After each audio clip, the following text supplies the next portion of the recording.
आता मुलांना आपण नेक्स्ट पॉईंट पाहणार आहोत. या पाठाच्या मध्ये असणारा तो आपला दुसरा पॉईंट आहे. मुलांना आपण शिकत आहोत आम्लारी धर्मता व आम्लधर्मता म्हणजे काय आहे याच्या संदर्भात आपण डिस्कशन करणार आहोत आणि पाठाच्या माध्यमातून आपण त्याची डेफिनेशन म्हणजे त्याची व्याख्या काय हे देखील बघण्याचा आपण प्रयत्न करणार आहोत. आता आपण पाहणार आहोत बघा, आम्लारी धर्मता व आम्लधर्मता म्हणजे काय की आम्ल व आम्लारीची जी वर्गीकरण आहे म्हणजेच क्लासिफिकेशन आहे याच्या अनुक्रमाने आम्लधर्मात व आम्लारी धर्मात व आम्लधर्मात याच्या आधारावर सुद्धा करतात. तर अशा प्रकारच्या आधारावर सुद्धा तुमच्या करत असतात. तर आता आपण बघा पाहणार की आम्लारी धर्म म्हणजे काय आणि आम्लधर्म म्हणजे काय याच्यात पाहणार आहोत. तर प्रथम पाहणार आम्लाची आम्लारी धर्मता म्हणजे काय आहे की आम्लाच्या एका रेणूमध्ये जेवढे H1 हे रेणू हे जितके जास्त मिळू शकतात त्याला काय म्हणणार आहोत, आम्लाची आम्लारी धर्मता म्हणणार आहोत. बघा पुन्हा एकदा आपण पाहणार आहोत.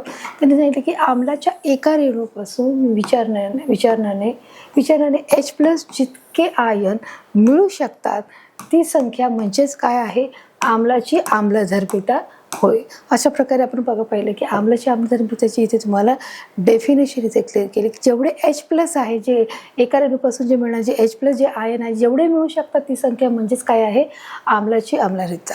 आता बघा आम्लारीची आम्लधर्मता म्हणजे काय आहे.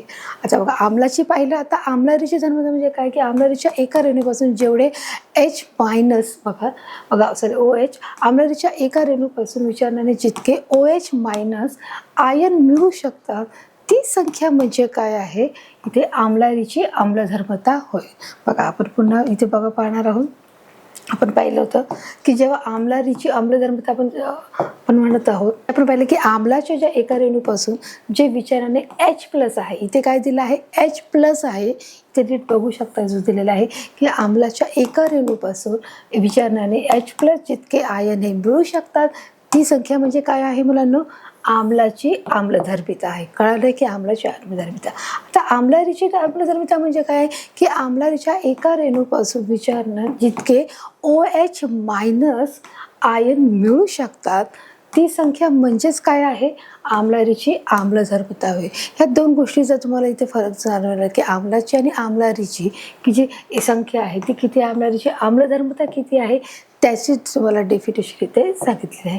म्हणजेच इथे त्यांनी काय सांगितलं की HCl NHO3 या अम्लातून एक H+ आयन मिळतो म्हणजेच तर H2SO4 आणि H2CO3 H2BO3 या अम्लामधून 2 H+ मिळत आहेत. किती मिळत आहेत बघा इथे 2 H+ मिळत आहेत म्हणजे आयन तयार होत आहे.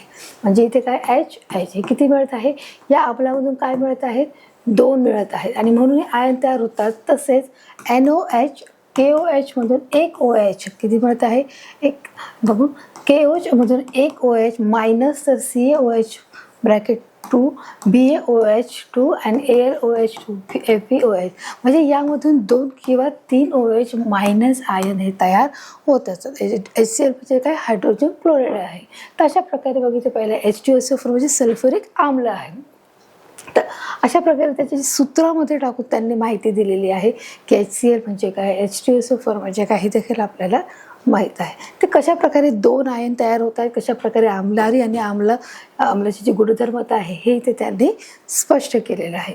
चला आता तुम्हाला मुलांना कळालं असेल. आता आपण बघा पुढे पाहणार आहोत. इथे तुम्हाला एक छोटा प्रयोग दिला आहे, आम्ल व आम्लारीची सहजता. आम्ल व आम्लारीची सहजता म्हणजे काय की त्याच्यासाठी तुम्हाला एक छोटा प्रयोग दिला आहे. तो प्रयोग आपण पाहणार आहोत. इथे दिली आहे कृती म्हणजे आपल्याला एक प्रयोग करून पाहायचा आहे की या प्रयोगाच्या माध्यमातून आपण पाहणार आहोत.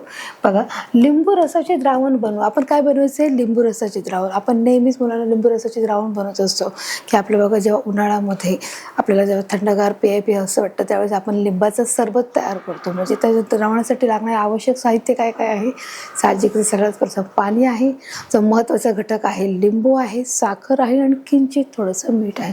म्हणजे लिंबू रसाचे द्रावण बनवू. आपण लिंबू रसाचे द्रावण नेहमीच बनवतो. अशा प्रकारे कुणीही आपलं लिंबूचा जो सरबत आहे ती व्यक्ती सरबत बनवू शकतो.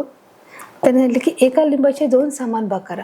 आता हा एक लिंबू घेतला आहे, या एका लिंबूचे त्याला मधोमध कापले तर त्याचे 2 समान भाग इथे पाहू शकतात, दिसतात.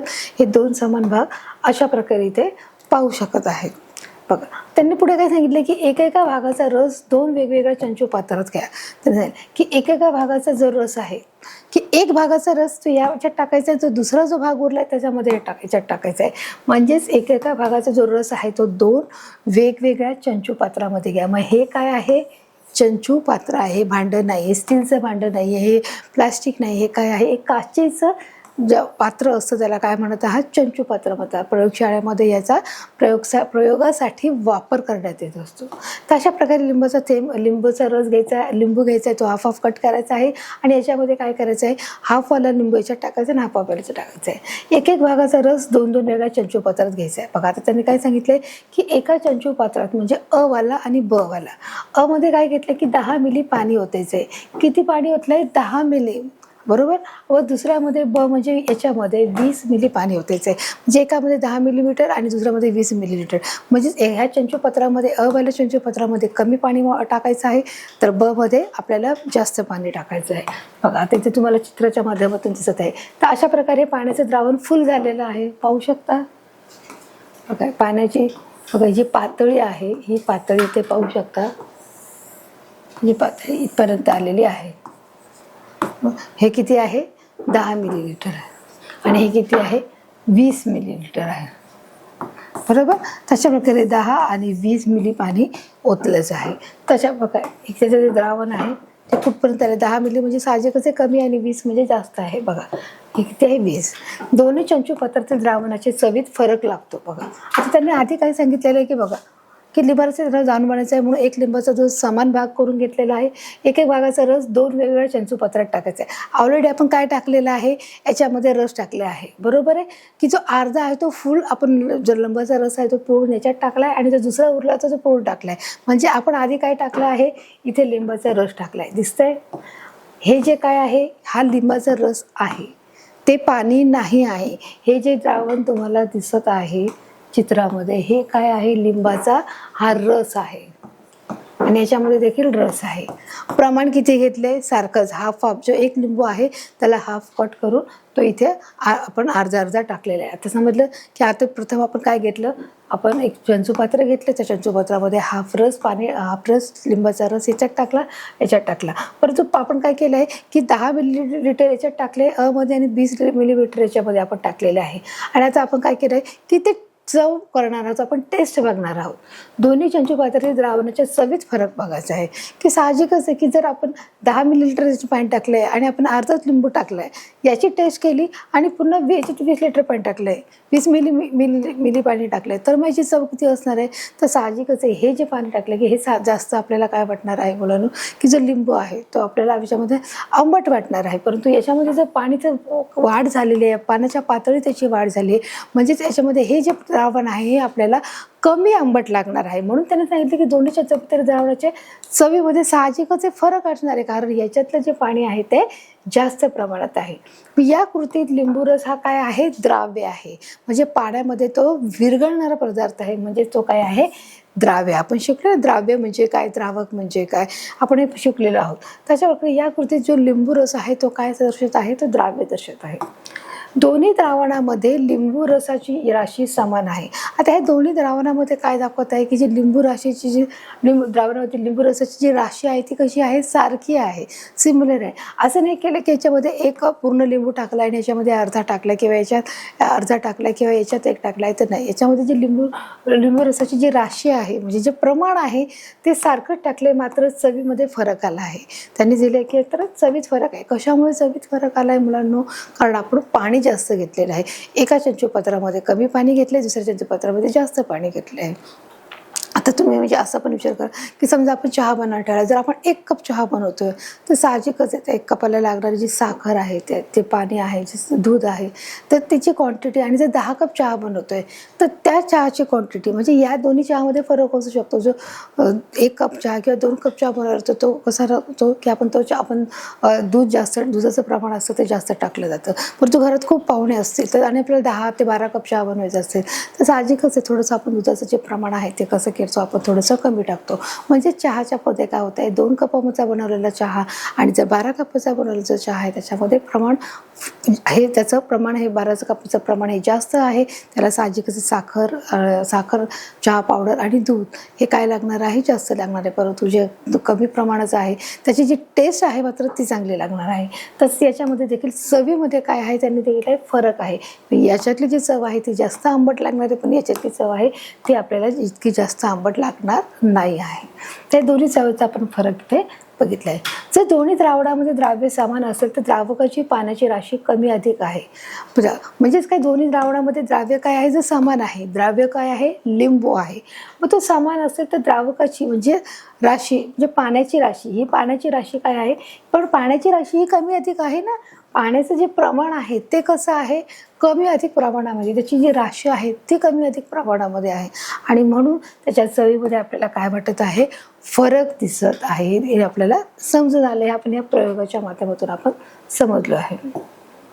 ज्याप्रमाणे खाद्यपदार्थाची चव त्यातील चव देणारा जो घटक आहे, त्यांनी सांगितले की ज्याप्रमाणे जो खाद्यपदार्थ आहे, खाद्यपदार्थ कोणता आहे, लिंबू आहे, मग तो खाद्यपदार्थाची चव त्यातील चव देणारा जो घटक आहे त्याचे प्रमाण यावर अवलंबून.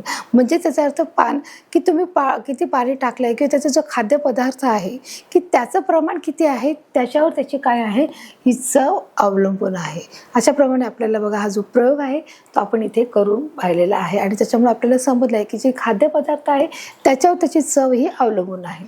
त्याचप्रमाणे द्रावणाचे गुणधर्म त्यातील द्रावक व द्राव्य याच्या प्रमाणावर अवलंबून आहे आणि त्याचप्रमाणे की द्रावण म्हणजे द्रावण व द्रावणाचे जे गुणधर्म आहेत व त्यातील द्रावक आणि द्राव्य आपण शिकले ना, द्रावक म्हणजे काय, द्राव्य म्हणजे काय, की त्याच्या प्रमाणावर हे अवलंबून आहे. ज्याची चव कशी असणार आहे त्याच्याप्रमाणे. म्हणजे द्राव्य म्हणजे काय, जो पाण्यात विरघळणारा जो पदार्थ आहे, म्हणजे आपण म्हणू शकतो मीठ आहे, साखर आहे, हे काय आहे, द्राव्य पदार्थ आहे. द्रावक म्हणजे ज्या पाण्यामध्ये किंवा ज्या पाण्यामध्ये आपण टाकतो, मग पाणी हे काय आहे, द्रावक आहे. द्राव्य वस्तू कोणती आहे, साखर आहे, मीठ आहे. तर हा देखील आपण फरक पाहिलेला आहे. तर अशा प्रकारे त्याच्या जी चव आहे त्याच्या द्रावक व द्राव्य याच्या प्रमाणावर देखील अवलंबून आहे. व त्याच्या जलीय द्रावणात आता बघा इथे दिलं आहे की द्राव्याच्या राशीचे द्रावणाच्या राशीचे प्रमाण म्हणजे द्राव्याची द्रावणातील सहती होय. त्यांनी सांगितलेलं आहे की द्राव्याची जी राशी आहे म्हणजे तुम्ही किती द्राव्य टाकलेलं आहे, किती ते पाण्याचं जे प्रमाण आहे ते किती आहे, ते द्रावणाच्या राशीचे काय आहे, प्रमाण म्हणजे द्राव्याच्या द्रावणातील सहती होय. आता बघा पुढे पाहणार आहोत आपण. जेव्हा द्रावणात द्राव्याची सहती जास्त असते, आता त्यांनी सांगितलं की आपल्याला की जेव्हा द्रावणामध्ये द्राव्याची सहती म्हणजे ज्याप्रमाणे आपण जे लिंबाचा जो रस आहे तो जर आपण जास्त टाकला तेव्हा ते सहज द्रावण असते. तेव्हा ते द्रावण कोणत्या प्रकारचं द्रावण म्हणते, तेव्हा ते सहज द्रावण बनते. बघा जेव्हा द्रावणामध्ये द्रव्याची सहती जास्त असते तेव्हा ते द्रावण सहज द्रावण असते. तर द्रव्याची सहती ही कमी असते तेव्हा ते विरल द्रावण असते. बघा आता जेव्हा द्रव्याची जी सहती कमी आहे म्हणजे आपण जर लिंबाचा रस आहे जर आपण आपण एका चंचोपत्रामध्ये 1 टाकलं आणि दुसऱ्या चंचोपत्रामध्ये समजा आपण अर्धा टाकलाय, म्हणजेच काय इथे दिलं आहे, याला अर्थ द्रव्याची जी सहती आहे ती कमी असते. ज्यावेळेस जे द्राव्य आहे ते फार कमी आहे तेव्हा ते कसं होत आहे, विरल द्रावण होत आहे. बघा पुन्हा एकदा लक्षात घ्या, सहज द्रावण आणि इथे विरल द्रावण हा फरक स्पष्ट करा. हा परीक्षेला प्रश्न येऊ शकतो. इथे बघा तुम्हाला दिलेलं आहे सहज द्रावण आणि हे विरल द्रावण आहे. बघा ते पाहू शकता. सहज द्रावण कशाला म्हणणार आहोत पुन्हा एकदा समजून घेणार आहोत. जेव्हा द्रावणाच्या द्राव्याची सहती ही जास्त असते, जेव्हा द्रावणात द्रव्याची जी सहती ही जर जास्त प्रमाणात असेल तर तेव्हा त्याला आपण सहज द्रावण असे म्हणणार आहोत. परंतु तेच जर द्रव्याची सहती ही जर कमी असेल म्हणजे जर आपण लिंबू आहे जो घटक आहे त्याचा जो रस आहे ते घटक जर कमी असेल तेव्हा ते त्याला आपण काय म्हणणार आहोत, विरल द्रावण असे म्हणणार आहोत. अशा प्रकारे आपण पाहत आहोत की ते सहज द्रावण म्हणजे काय आणि विरल द्रावण म्हणजे काय हे आपल्या इथे मुलांना क्लिअर झालेलं आहे. द्रावण, द्राव्यक आणि त्याच्यामध्ये देखील जो फरक आहे 2 प्रकारचे द्रावण झाले आहे, सहज द्रावण आणि विरल द्रावण. बघा आता इथे त्यांनी पुन्हा सांगितलंय की द्रावणाची बघा इथे दिलं आहे, द्रावणाची सहती व्यक्त करण्यासाठी अनेक एककांचा उपयोग करतात.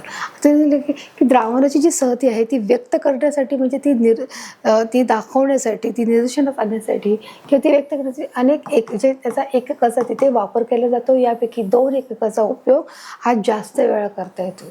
जेव्हा 2 एकक आहेत त्याचा जास्त वेळा वापर करतात. पहिले एकक म्हणजे द्रावणाचे 1 लिटर आकारमानात विरघळलेल्या स्थितीत असलेल्या द्राव्याचे ग्राम मधील वस्तुमान. आता जे पाणी पाणी आहे म्हणजे पाणी लिटरमध्ये मोजलं जातं ना, की जे लिक्विड टाईप पदार्थ आहेत मग ते सगळे कशामध्ये मोजले जातात, लिटरमध्ये मोजले जातात. आपण जेव्हा दूध घ्यायला जातो तेव्हा आपण म्हणतो का 1 किलो दूध द्या तेव्हा ते लिटरमध्ये मोजले जाते. बरोबर, किती लिटरच्या आकारमानामध्ये ती मोजली जाते. समजा जे रॉकेल असू दे, जे पेट्रोल असू दे, डिझेल असू दे, हे जे सर्व द्रव्य पदार्थ आहेत त्यांचं जे आकारमान आहे ते 1 लिटर आकारमानात विरघळलेल्या स्थितीत असलेल्या द्राव्याच्या ग्रॅममधील वस्तूमध्ये म्हणजेच ग्रॅम प्रति लिटर म्हणजेच किती लिटर प्रति लिटरमध्ये. तर जे दुसरं एकक आहे, जे पहिले एकक आहे ते तुम्हाला क्लिअर झालं आहे. जे पहिले एकक आहे ते 1 लिटरमध्ये मोजले जाते, तर दुसरे एकक म्हणजे द्रावणाच्या 1 लिटर आकारमानात विरघळलेल्या द्राव्याची मोलमध्ये व्यक्त केलेली राशी असते. म्हणजेच याला द्रव्याची रेणुता म्हणजेच इथे मोलॅरिटी एम असे म्हटले जात आहे. इथे 2 प्रकारचे आपल्याला एकक इथे दिसत आहे. जसं इथे त्यांनी सांगितलं आहे की द्रावणाची सहती व्यक्त करण्यासाठी अनेक एककांचा उपयोग करतात. म्हणजे अनेक एककाचा उपयोग केला जातो द्रावणाची सहती सांगण्यासाठी. सहती मध्ये तर त्याचा कोणता उपयोग आहे, त्यापैकी 2 एककाचा उपयोग आहे. आपल्याला इथे फक्त 2 एकक इथे घेतलेले आहेत. कोणती एकक आहे की पहिले एकक म्हणजे द्रावणाचा 1 लिटर आकारमानात विरघळलेली जी स्थिती आहे असलेल्या द्रावणाची ग्रॅममधील वस्तुमान हे पहिलं एकक आहे. तर जे दुसरं एकक आहे ते दुसरं एकक आहे द्राव्याची रेणुता म्हणजेच काय एम असं ज्याला आपण म्हणत आहोत. तशा प्रकारे 2 एककांचा इथे आपण अभ्यास केलेला आहे. पहिलं आहे मीटर आकार 1 लिटरमध्ये म्हणजेच ग्रॅममध्ये वस्तुमान, आणि दुसरं आहे रेणुता, द्राव्याची जी रेणुता आहे मॉड्युलॅरिटी म्हणजे एम आहे. या दोन्ही प्रकारामध्ये आपण त्याचं एकक पाहत आहोत. अशा प्रकारे बघा हे एकक आपण इथे बघत आहोत. एखाद्या द्रव्याची जी रेणुता दर्शवण्यासाठी त्याचे रेणुसूत्र हे चौकटी कंसात लिहितात. आता त्यांची एखाद्या द्रव्याची जी रेणुता आहे ती रेणुता दर्शवण्यासाठी काय केलं आहे, रेणुसूत्र हे चौकटी लिहितात. म्हणजेच उदाहरणार्थ कसं आहे, NaCl बरोबर 1 मोल बरोबर म्हणजेच 1 लिटर, याचा अर्थ NaCl म्हणजेच काय आहे, मिठाच्या या द्रावणाची म्हणजेच काय आहे, मिठाच्या द्रावणाची रेणुता म्हणजेच किती आहे, 1 m आहे असा होत आहे. तर अशा प्रकारे बघा त्यांनी सांगितले की उदाहरणार्थ NaCl बरोबर 1 मोल आहे तर 1 लिटर, याचा अर्थ काय होता, याला NaCl आहे. म्हणजेच काय की मिठाच्या द्रावणाची काय आहे ही रेणुता किती आहे, 1 मीटर 1 m अशा प्रकारे त्याचा अर्थ होत आहे. बघा द्रावणाचा सामू. आता द्रावणाचा सामू म्हणजे काय याच्या संदर्भामध्ये आपण माहिती घेणार आहोत. आपण बघा पाहणार आहोत इथे तुम्हाला एक चंचू पात्र दिला आहे आणि एक लिटमस कागद दिला आहे, जो आपण मागच्या इयत्ता 8वीच्या विज्ञान विषयामध्ये देखील पाहिलेला होता की जो लिटमस कागद आहे तो एखाद्या आम्लारी पदार्थामध्ये जर बुडवला गेला तर तो निळाचा काय होत आहे, लाल होत आहे, लालचा निळा होत आहे. बघा अशाच प्रकारचं इथे जर उदाहरण बघा इथे दिलेले आहे. सगळं पहिल्या पिक्चरमध्ये काय आहे, आम्ल आहे आणि हे काय आहे, आम्लारी आहे. तर पहिल्या फर्स्ट पिक्चरमध्ये तुम्ही काय पाहतात की हे जे आम्ल आहे या आम्लामध्ये काय केलं, लिटमस कागद टाकला आहे.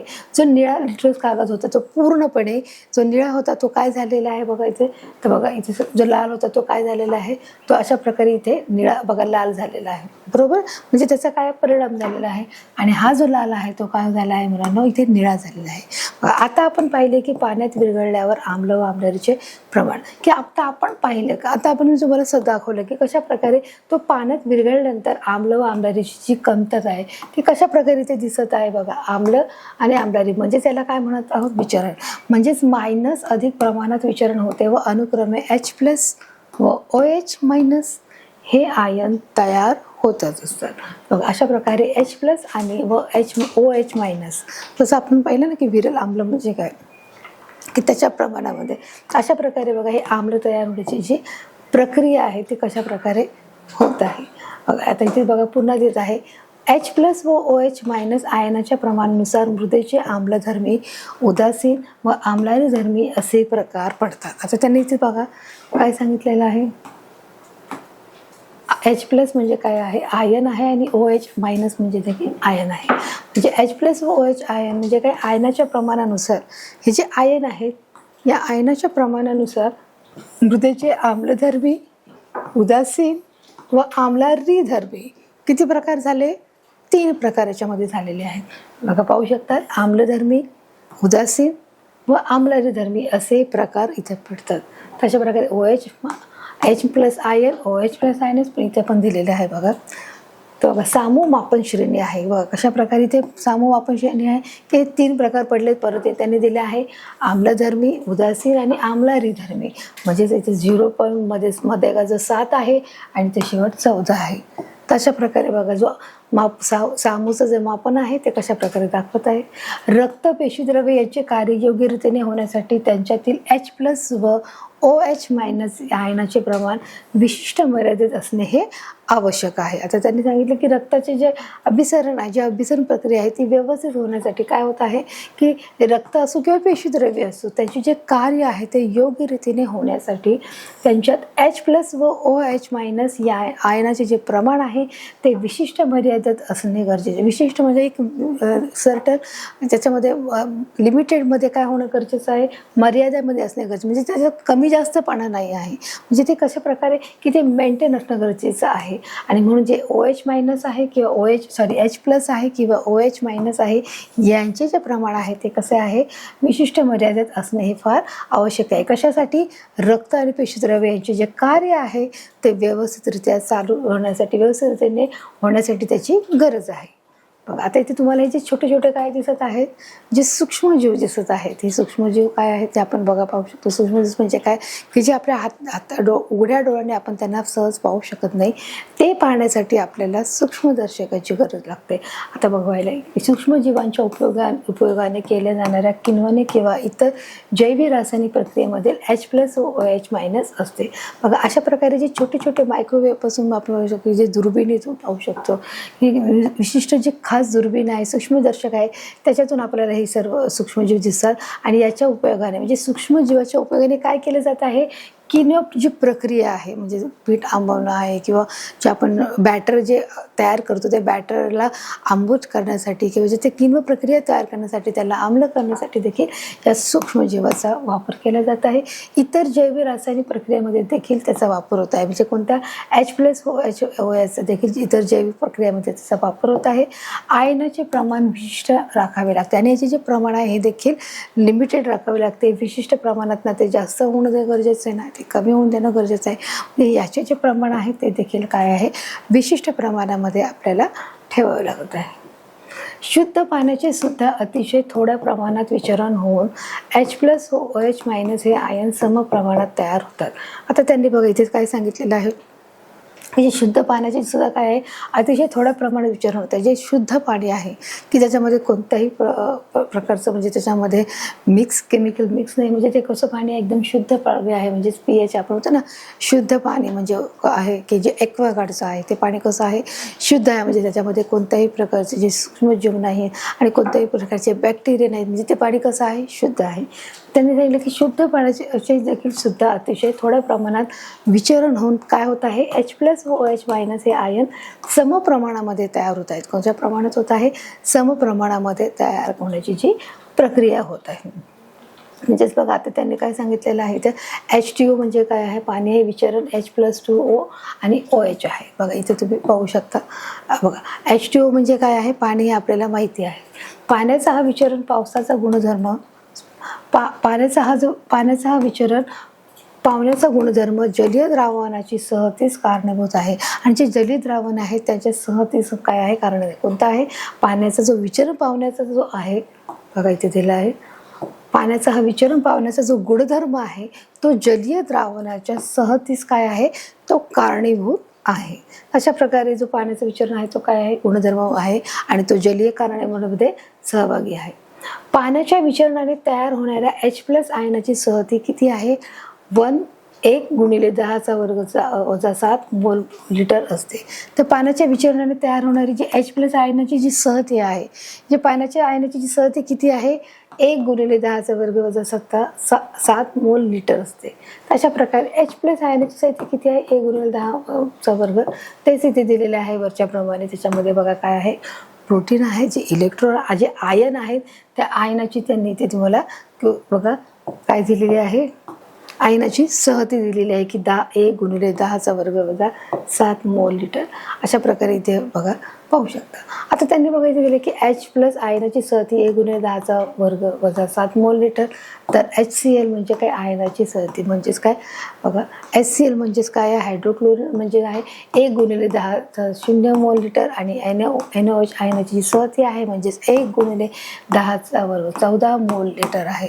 तर अशा प्रकारे त्यांनी तिथे आयनाची जी सहती आहे ती H+ मध्ये किती आहे, HCl म्हणजे हायड्रोक्लोरिन मध्ये किती आहे, NaOH मध्ये किती आहे, हे इथे त्यांनी दाखवलं आहे. आणि त्याचे जे मोल लिटर आहे ते देखील 10⁻⁴ 10 शून्य आणि 10⁻14 आहे.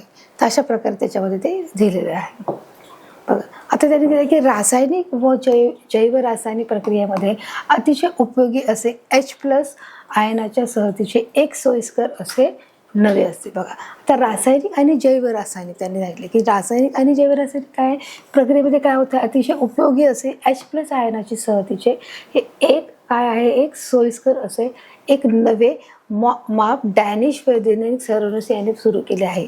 हे जे एक शास्त्रज्ञ आहे त्या शास्त्रज्ञाचं नाव काय आहे, डॅनिश आहे. ते एक वैज्ञानिक आहे म्हणजे एक शास्त्रज्ञ आहे आणि सोरोनसन याने सुरू केले आहे. बघा डॅनिश वैज्ञानिक सोरोनसन म्हणजे यांचं काय आहे, हे नाव आहे. आणि त्यांनी काय सुरू केलेलं आहे बघा की सामूमापन श्रेणी. हे काय केलं आहे त्यांनी, हे एक सामूमापन श्रेणी सुरू केलेली आहे. हे माप म्हणजे काय आहे, त्यांनी हे माप म्हणजे मापन श्रेणी आहे, जास्त आम्लयुक्त आणि जास्त आम्लारीयुक्त आहे. सामूमापन श्रेणी हे 0 ते 14 अशी असते. त्याचं जे प्रमाण आहे ते कसं दाखवलं इथे 0 पासून ते 14 पर्यंत त्याचं जे प्रमाण आहे ते इथे दाखवलं आहे. सामूमापन श्रेणी किती आहे, 0 ते 14 अशी पर्यंत ते आपल्याला दिसत आहे. म्हणजेच या मापन श्रेणीनुसार पाण्याचा जो सामू आहे तो किती आहे, 7 असतो. म्हणजे शुद्ध पाण्यामध्ये H+ म्हणजेच किती इज इक्वल टू 1 × 10⁻⁻7 मोल म्हणजे लिटर असते. तशा प्रकारे pH मापन श्रेणी जी इथे दिली आहे की सामूचा मापन जी श्रेणी आहे त्यांनी ते पाण्याचा सामू किती दाखवला आहे, जर 7 असतो म्हणजे शुद्ध पाण्यामध्ये किती आहे, इथे H+ पूर्ण 1 × 10⁻7 मोल लिटर एवढी असते आहे. किती मिळवलं आहे, तर 7 असेल. तर म्हणजे सामू 7 हा उदासीन द्रावण दर्शवत आहे. जर सामू हा किती आहे, 7 आहे आणि तो काय दर्शवत आहे, उदासीन द्रव्यच आहे. म्हणजे हा सामू मापन श्रेणीचा मध्यबिंदू आहे म्हणजे 7 आहे. म्हणजे 0, 7 आणि 14. मग 7 जर दाखवतात पाण्याचा बिंदू तर म्हणजे याचा अर्थ किती आहे, सामू मापन श्रेणीचा मध्यबिंदू काय आहे, 7 आहे. तसं आपण बघा इथे पाहिलंय मागच्या भागामध्ये 7 हा उदासीन द्रव्य आहे. तो काय आहे, उदासीन द्रावण दर्शवत आहे. म्हणजेच तो काय आहे, हा सामू मापन श्रेणीचा अशा प्रकारे हा मध्यबिंदू दिसत आहे. बघा आम्लधर्मी जलीय द्रावणाचा जो सामू हा 7 पेक्षा कमी तर आम्लारी धर्म आहे. काय सांगितले त्यांनी, पुन्हा एकदा नीट बघा. त्यांनी काय सांगितलेलं आहे, आम्लधर्मी आहे तो काय आहे, जलीय द्रावण आहे. ते कसं आहे, आम्लधर्मी काय आहे, तो जलीय द्रावणाचा जो सामू आहे तो किती आहे, जर 7 पेक्षा जर कमी येत आहे तर आम्लारी धर्म जलीय द्रावणाचा सामू देखील किती असणार आहे, 7 पेक्षा जास्त असणार आहे. बघा आता इथे किती बघा गोष्टी सांगितल्यात की आम्लधर्मीचा जलीय द्रावणाचा जो सामू आहे म्हणजे त्याचं जे मापन श्रेणी आहे जर ती 7 असेल, 7 पेक्षा जर कमी असेल तर साहजिक नक्कीच काय होणार आहे, जो आम्लारी धर्मी जे जलीय द्रावण आहे त्याचा देखील सामू किती असणार आहे, 7 पेक्षा हा जास्त असणार आहे. तशा प्रकारे हे जो 7 आहे तो काय आहे, उदासीनता हा जो गुणधर्म आहे तो इथे लागू होत आहे. समस्या मुलांना उदासीनता बघा आता इथे बघा 7 पेक्षा हा जास्त होता. हा आम्लधर्मी आणि हा आम्लारी धर्मी आहे. म्हणजेच काय आहे बघायचं दाखवलं आहे की जठर रस, लिंबू रस, विनेगर, टोमॅटो रस, काळी कॉफी, आम्ल, पाऊस ही सर्व कसली उदाहरणे आहेत, आम्लधर्मी असून त्याचा सामू हा किती असणार आहे, 7 पेक्षा कमी आहे. आता त्यांनी सांगितलं की 7 पेक्षा काय आहे, कमी आहे. कोणाकोणाचा 7 पेक्षा कमी आहे मापन श्रेणी आहे, तर बघा जठर रस, लिंबू रस, विनेगर, टोमॅटो रस, काळी कॉफी, आम्ल, पाऊस हे सर्व कसे आहेत, आम्लधर्मी. जसं तुम्हाला बघा समजण्यासाठी त्याची काही उदाहरण इथे तुम्हाला दिलेली आहेत. बघा हे काय आहे, जठर रस आहे, लिंबू रस आहे, विनेगर आहे, टोमॅटो रस आहे, काळी कॉफी जी आपण पितो आणि हा जो पाऊस आहे ही सर्व आम्लधर्मी असून त्याचा सामू किती दाखवणार आहे, 7 पेक्षा देखील कमी प्रमाणामध्ये तो दाखवत आहे. किती आहे, 7 म्हणजे 0, 7 आणि तो 14 आहे, 6, 7. अशा प्रकारे हा आपल्याला तो काय दाखवत आहे, म्हणजेच पाऊस, दूध, शुद्ध पाणी, साखरेचे द्रावण यांचा सामू 6 ते 7 दरम्यान असून त्यांना उदासीन म्हटलं आहे. म्हणजे जो मध्यबिंदू आहे त्या मध्यबिंदूच्याही अगोदर किंवा अलीकडे जो त्याचा जर नंबर येत असेल, जर 5, 6 असेल म्हणजेच तो किती आहे, त्याचा सामू बघा उदासीन म्हटलं आहे. म्हणजेच कोणकोणते आहे, जो पाऊस, दूध आणि शुद्ध पाणी, साखरेचे द्रावण जे आपण साखरेचे द्रावण तयार करतो मग त्याचा जो नंबर आहे की त्याचा सामू तो किती असणार आहे, 6 ते 7 आहे. म्हणजे इथे तुम्हाला दिलं आहे बघा पाऊस, इथे दिलेलं आहे पाऊस, दूध, शुद्ध पाणी आणि साखरेचे जे द्रावण आहे अशा प्रकारे आपण साखरेचा जो पाक तयार करतो की नाही, कशासाठी करतो की जेव्हा एखादा खाद्यपदार्थ गोड खाद्यपदार्थ तयार करायचा असेल तर जे साखरेचं द्रावण तयार केलं जातं. म्हणजेच त्याचा किती समूह आहे, 7 या दरम्यान असून त्यांना उदासीन असे म्हटलेले आहे. काय म्हटले आहे, उदासीन. बघा आता त्यांनी सांगितलं आहे रक्त, खाण्याचा सोड्याचे द्रावण, toothpaste, milk of magnesium, चुन्याची Nivali याचं सामू किती आहे, 7 पेक्षा जास्त आहे. आता 7 पेक्षा जास्त असणारे पदार्थांची जी उदाहरणं आहेत ती कोणकोणती आहेत. बघा त्यांनी सांगितले की रक्त आहे, तसं इथे सुरुवातीला बघा दाखवलेलं आहे. हे एक आहे उदासीन आहे. आता आपण बघा पाहणार आहोत साखरेचे द्रावण आपण इथे पाहिलेले आहे. हे रक्त आहे, खाण्याचा सोडा आहे. आता त्यांनी उदाहरणं दिली आहेत कसले की ज्यांची 7 पेक्षा जास्त समूह आहेत त्यांची उदाहरणं दिली आहेत. हे काय आपल्या शरीरात असणारे जे रक्त आहे, त्याचप्रमाणे हा जो खाण्याचा जो सोडा आहे आपण खातो, त्याचप्रमाणे जे टूथपेस्ट आहे, मिल्क ऑफ मॅग्नेशियम आहे, चुन्याची जी निवळ आहे, याचा समूह किती आहे, 7 पेक्षा जास्त आहे. म्हणजे हा काय आहे, वाढत चाललेला आहे ना. आणि त्याची देखील तुम्हाला उदाहरण येऊ शकतो 7 पेक्षा खाली असलेले आणि 7 पेक्षा वर असलेले जे समूह आहे किंवा कोणत्या प्रकारचे द्रावण आहेत ते देखील तुम्हाला विचारू शकतो. तर अशा प्रकारे आपण प्रत्येकाचा जो मध्यबिंदू आहे त्या मध्यबिंदूच्या आकाराने 7च्या खाली असणारी उदाहरणं पाहिली आणि 7च्या वरती असणारी जी उदाहरणं आहेत ते देखील आपण इथे समजून घेतलेली आहे.